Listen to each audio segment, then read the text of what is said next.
1. 내가 왜 여기 있을까?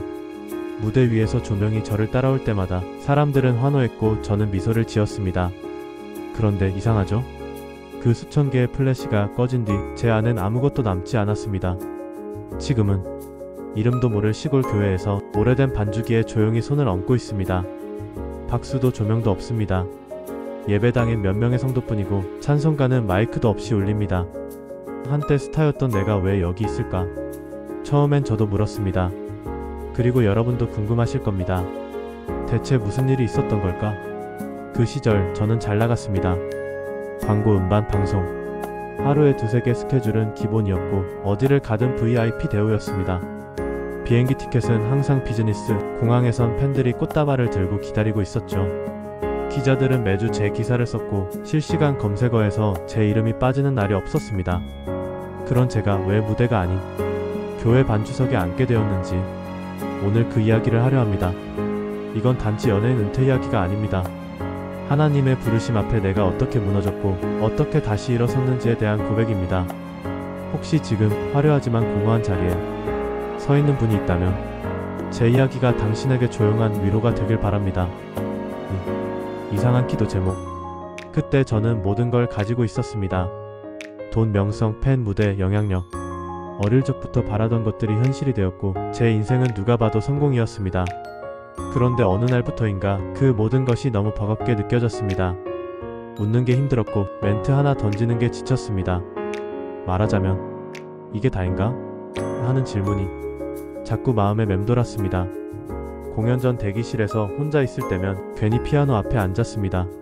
손가락을 올리긴 했지만 아무 소리도 내지 않았죠. 누가 들어오는 기척이 들리면 얼른 일어났습니다. 이상했습니다. 무대 위에 있을 땐 모든 게 완벽한데 무대 아래에선 점점 내가 사라지고 있다는 느낌이 들었습니다. 그 무렵 기도를 다시 시작했습니다. 어릴 때 교회 다니던 기억이 났고 이상하게 그 시절 찬송가 멜로디가 자꾸 떠올랐습니다. 그래서 아주 짧은 기도를 시작했죠. 주님, 혹시 제가 뭔가 잘못 가고 있는 건가요? 처음엔 그냥 습관처럼 했습니다. 그런데 시간이 지나면서 이상한 기도를 하게 됐습니다.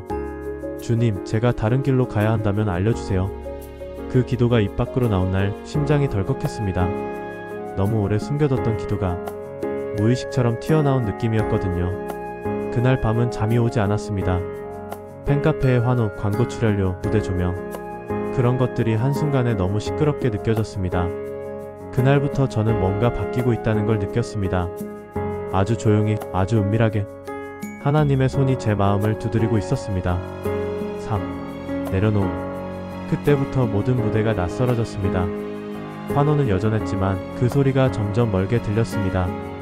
카메라 앞에서 웃고 있었지만 제 안은 울고 있었습니다. 리허설을 끝내고 대기실에 앉아있을 때면 제 얼굴을 비추는 거울이 낯설게 느껴졌습니다. 저게 나 맞나? 하는 생각이 들 정도였죠. 그 즈음 방송 촬영 중에 갑자기 숨이 턱 막히는 일이 있었습니다. 아무런 예고도 없이 심장이 조여오는 느낌. 녹화를 멈추고 병원으로 실려갔습니다. 검사 결과는 공황 증세와 우울 증상. 의사는 말했습니다. 번아웃이네요. 좀 쉬셔야겠어요. 쉬라고요? 저는 멈출 수 없는 사람인데요. 한 주만 쉬면 기사 뜨고 루머 돌고 팬들 떠난다는 걸 너무 잘 알았으니까요. 하지만 그날 밤 병원 침대 위에서 하늘을 보며 깨달았습니다. 아, 이건 단순한 피로가 아니구나. 내 영혼이 말라가고 있구나. 그렇게 울었던 건 정말 오랜만이었습니다. 혼자 엎드려 오열했어요. 누군가 내 안의 버튼을 꾹 누르고 이제 그만해도 되라고 말해준 것 같았습니다. 그 다음날 저는 소속사에 통보했습니다. 활동을 중단하고 싶습니다. 대표님은 믿지 못하겠다는 얼굴이었고 매니저는 말렸습니다. 지금이 딱 올라가는 타이밍인데 왜? 이유는 설명하지 않았습니다. 아니, 할 수 없었습니다. 그저 조용히 모든 걸 내려놓았습니다. 사표 쓰듯 연예계에서 빠져나왔습니다. 아무 공식 입장도 없이 아무도 모르게 그렇게 저는 세상에서 사라졌습니다. 4. 내려온 첫날 서울을 떠나 시골로 내려가는 기차 안 창밖을 보며 한참 동안 눈을 감고 있었습니다. 정말 이게 맞는 걸까? 수없이 스스로에게 물었습니다. 열차가 점점 멀어질수록 제 과거도 멀어지는 것 같았습니다. 연습실, 방송국, 공항, 팬미팅, 그 모든 장면들이 지나가는 풍경처럼 스쳐 지나갔습니다. 내려선 곳은 충북의 작은 읍내. 다시 버스를 타고 다시 걸어 들어가야 하는 곳이었습니다. 주소만 들고 찾아간 그 교회는 생각보다 더 작고 더 조용했습니다. 마당엔 낙엽이 수북했고 간판은 발에 있었고 예배당 문은 삐걱거리며 열렸습니다. 내부도 낡고 오래된 분위기였죠. 그런데 이상하게도 숨이 쉬어졌습니다. 교회 안엔 반주기가 하나 있었습니다. 먼지가 수북하게 쌓인 낡은 전자 키보드. 손끝으로 살짝 건반을 눌렀는데 띵하고 울리는 그 한음에 눈물이 났습니다. 아무도 없는데 누구보다 큰 위로가 느껴졌습니다. 그렇게 저는 그 자리에 앉았습니다. 조명 없는 무대, 박수 없는 자리. 그 자리에 조용히 손을 올렸습니다. 처음 반주하던 주일, 성도는 단 한 명이었습니다. 어르신 한 분이 조심스럽게 문을 열고 들어왔고 저는 그분 앞에서 떨리는 손으로 찬송가 반주를 시작했습니다. 박자도 틀리고 화음도 엉켰지만 예배는 드려졌습니다. 그 작은 공간에 성령님이 계신다는 걸 그날 처음 느꼈습니다. 무대 위에서 노래할 땐 몰랐습니다. 화려한 의상과 조명에 묻혀 들리지 않았던 그 음성. 하지만 이 조용한 교회에서 낡은 반주기 위에서 저는 처음으로 분명하게 들었습니다. 나는 내가 여기 있는 걸 안다. 하나님께서 그렇게 말씀하신 것 같았습니다. 그날 제 두 번째 인생이 시작됐습니다. 또 다시 울리는 전화. 그렇게 시간이 흘렀습니다. 사람도 조금씩 늘었고 교회도 정리되기 시작했죠. 예배는 여전히 소박했지만 이상하게도 그곳이 세상에서 가장 풍성하게 느껴졌습니다. 그런데 어느 날 낯선 전화 한 통이 걸려왔습니다. 발신 번호는 2로 시작했지만 번호 끝이 익숙했습니다. 제가 예전에 활동할 때 자주 통화하던 방송국 홍보팀 번호였습니다. 처음엔 의심했습니다. 스팸이겠지. 하지만 다시 걸려왔습니다. 세 번째로 울렸을 때 저는 손을 떨며 전화를 받았습니다. 익숙한 목소리. PD였습니다. 요즘 잘 지내시죠? 너무 보고 싶어서 전화드렸어요. 간증 스토리로 예능 하나 기획 중인데 다시 한번 뵐 수 있을까요? 심장이 내려앉는 줄 알았습니다. 솔직히 흔들렸습니다. 그 사람은 말했습니다. 무대 말고 마이크 말고 이제는 진짜 이야기로 사람들 앞에 서주세요. 요즘 사람들 그런 이야기 기다리고 있어요. 연예계에서 사라졌던 이유, 그리고 지금의 삶. 너무 드라마틱하잖아요. 한 번만 나와달라고 했습니다.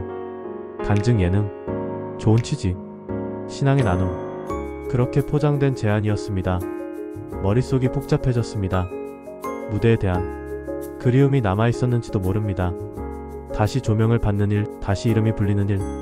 솔직히 완전히 놓은 건 아니었습니다. 하루 종일 예배당 유리창 너머로 바라보이는 하늘이 괜히 멀게 느껴졌습니다. 기도했습니다. 주님, 저를 다시 부르시는 건가요? 아니면 이건 또 다른 시험인가요? 그날 밤 잠을 이루지 못했습니다. 그들이 건넨 제안은 분명 달콤했습니다. 심지어 하나님을 전하는 일이라 했으니까요. 하지만 이상하게도 마음이 편하지 않았습니다. 찬송가 한 구절이 떠올랐습니다. 세상 영광 다 버리고 예수만 나의 왕이여. 그 가사가 제 귓가에 맴돌았습니다. 조용히 그러나 끊임없이 말입니다. 6. 주님의 자리. 그날 밤 예배당에 홀로 남았습니다. 불을 끄고 맨 앞자리 강단에 무릎을 꿇었습니다. 말도 없이 한참을 있었습니다. 기도가 나오지 않았습니다. 그냥 가만히 있었습니다. 숨을 고르고 심장을 느끼고 조용히 귀를 열었습니다. 어떤 대답을 구하려고 한 건 아니었습니다. 그저 하나님 앞에 앉아있으려 했습니다. 그때였습니다. 기도문도 아니고 환상도 아니었습니다. 그저 마음 깊은 곳에서 나는 내가 어디 있는지 안다. 그 한 문장이 떠올랐습니다. 이전에 반주기 위해서 느꼈던 그 음성과 너무도 닮아 있었습니다. 눈물이 터졌습니다. 아무 말도 안 하셨는데 다 말씀하신 것 같았습니다. 세상이 다시 이름을 부르고 있었지만 주님은 단 한 사람을 잊지 않으셨다는 확신. 그걸 저는 그 조용한 예배당에서 느꼈습니다. 너는 세상의 주목을 위해 만들어진 사람이 아니라 나의 음성에 순종하도록 지음받은 사람이다. 마치 하나님이 그렇게 말씀하시는 것 같았습니다. 그날 저는 결단했습니다. 아무리 화려한 제안이라도, 아무리 좋은 목적이라 해도 주님의 평안이 없다면 그건 내 길이 아니라고. 나는 다시 세상에 나가기 위해 내려온 게 아니라고. 하나님께서 세상에서 건져 올리셨던 이유를 잊지 않기 위해서라고. 다음날 아침 저는 그 PD에게 정중히 전화를 걸었습니다. 죄송하지만 이번 제안은 사양하겠습니다. 저는 지금 이 자리에서 충분히 행복합니다. 전화기 너머 짧은 침묵이 흐른 뒤 그는 말했습니다. 그래도 당신은 참 다르시네요. 뭐랄까, 진짜네요. 그 말에 마음이 찡했습니다. 그래요. 나는 진짜를 찾고 있었던 거죠. 그게 바로 주님의 자리였습니다. 7. 조용히 피어나는 변화. 그 결단 이후 삶은 다시 조용해졌습니다. 전화도 멈췄고 우편함은 다시 평온했고 하루하루가 단순했습니다. 하지만 제 마음엔 설명할 수 없는 평안이 자리를 잡고 있었습니다. 이전에는 꼭 무언가를 이뤄야만 가치 있는 하루처럼 느껴졌지만 지금은 단지 주님과 함께 있는 하루만으로 충분했습니다. 그렇게 예배가 계속되었고 작은 변화들이 일어나기 시작했습니다.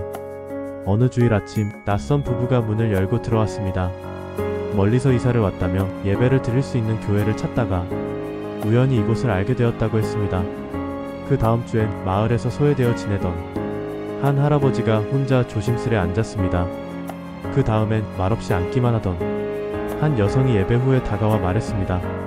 전도사님, 오늘 말씀이 이상하게 마음에 박혔어요. 그냥 고맙습니다. 처음엔 3명이던 예배가 4명, 5명으로 조금씩 늘었습니다. 처음엔 조용했던 찬송가가 서서히 힘을 얻기 시작했습니다. 누군가 박수를 치진 않았지만 눈물로 따라 부르는 찬양 속에 저는 분명히 느꼈습니다. 하나님께서 이 교회에 생기를 불어넣고 계신다는 걸. 기적은 항상 드라마틱하지 않았습니다. 그저 매주 정성스레 말씀을 준비하고 반주기에 손을 얹고 기도를 적은 쪽지를 성경에 끼워두는 그 일상 속에서 하나님은 조용히 꾸준히 일하고 계셨습니다. 이곳에 너를 세운 이유를 보여줄게. 하나님은 그렇게 말씀하시는 듯 했습니다. 8. 나는 주님의 사람입니다. 언젠가 새벽 기도를 마치고 혼자 강단에 앉아 있었습니다. 창밖에서 들려오는 닭 울음소리, 찬 기운 가득한 예배당, 그리고 낡은 십자가 아래 앉아 펼친 성경 위로 조용히 내리는 햇살이 참 따뜻했습니다. 그 순간 문득 오래전 그 회의실 장면이 떠올랐습니다. 정장 차림의 사람들, 번쩍이던 조명, 제 앞에 놓였던 각종 제안서, 그리고 저를 부르던 말, 기억하고 있습니다. 세상은 여전히 이름을 기억했고 그 이름에 가치를 두고 싶어 했습니다. 하지만 그날 이후 저는 분명히 알게 됐습니다. 그 어떤 이름보다, 그 어떤 자격보다 내가 가장 붙들어야 할 이름은 주의 사람이라는 것이었습니다. 이제는 말할 수 있습니다. 나는 다시 주목받는 사람이 되고 싶은 게 아닙니다. 나는 높이 올라가는 사람이 되고 싶은 게 아닙니다. 나는 주님의 전도사입니다. 눈물 나는 삶을 품고 기도하는 사람, 작은 예배당에서 한 영혼을 위해 설교하는 사람, 세상이 모른다 해도 주님 앞에 무릎 꿇는 사람입니다. 한때는 전직 연예인이었지만 지금은 하나님의 사람이라는 이름이 더 좋습니다. 주님이 아시면 그것으로 충분합니다. 그리고 그분이 나를 여기 두셨다면 이 자리가 가장 거룩한 자리라는 것도 저는 압니다. 9. 오늘도 다시 여는 예배당 문. 오늘 아침도 어김없이 교회 문을 열었습니다. 낡은 문고리를 돌릴 때마다 나는 다시 고백합니다. 주님, 오늘도 당신의 전도사로 살아가겠습니다. 예배당 안에는 어제와 다르지 않은 풍경이 펼쳐져 있습니다. 낡은 반주기, 몇 권 안 되는 찬송가, 그리고 이른 새벽 햇살이 스며든 창틀. 그러나 이곳은 여전히 거룩한 성소입니다. 하나님이 오시고 하나님이 듣고 계시고 하나님이 역사하시는 자리입니다. 잠시 후면 익숙한 발걸음들이 들릴 겁니다. 맨 앞자리에 앉는 할머니, 구석자리에 조용히 들어와 앉는 청년, 그리고 여전히 말을 하지 않지만 눈으로 기도하는 그 아이. 그들을 위해 오늘도 말씀을 준비합니다. 눈물이 날까봐 찬송가는 조용히 부릅니다. 사람들은 묻습니다. 그렇게 살면 아깝지 않냐? 그러나 저는 압니다. 이 하루가, 이 예배가 어느 때보다 가장 빛나는 무대라는 것을. 주님은 지금도 이 조용한 교회 안에 계십니다. 세상은 저를 부르지 않지만 주님은 오늘도 제 이름을 부르고 계십니다. 그리고 그 부르심 앞에 저는 다시 한번 조용히 대답합니다. 네, 주님. 오늘도 여기 있습니다. 저는 주님의 전도사입니다.